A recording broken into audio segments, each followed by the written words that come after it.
Samantala, nagiging katatawanan na umano at bumababa na ang pagtingin ng publiko sa Senado matapos ang mga eksenang naganap sa nakalipas na linggo.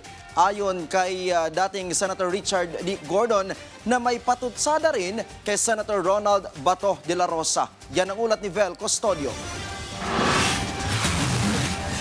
Hindi ko nakikita yung tapang sa kanya. Because yung tapang kasama ng prinsipyo yan.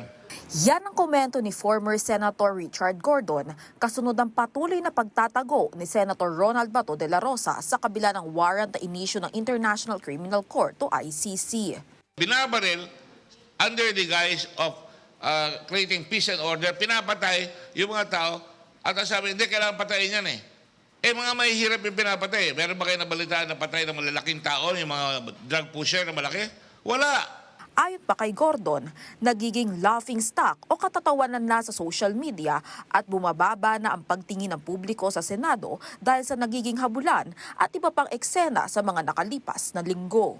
Kaya payo ng dating senador, dapat taasan ang kalidad ng mga binobotong senador at hindi basta-basta madala sa pagkamay ng mga tumatakbong politiko tuwing kampanya. Kaugnay naman ng mga bumabatiko sa hindi pagdaan sa local court para litisin si Senator Bato at maging si dating Pangulong Rodrigo Duterte.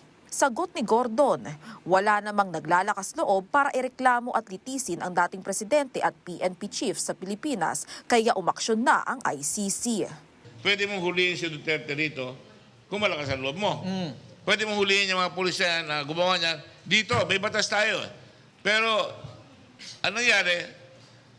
Walang lakas ng loob dito. Nakikita ng ICC, nakikita ng buong mundo.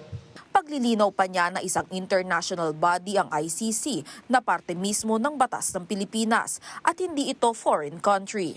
Patuloy ang manhunt operation ng tracker team ng PNP kay Senator De La Rosa.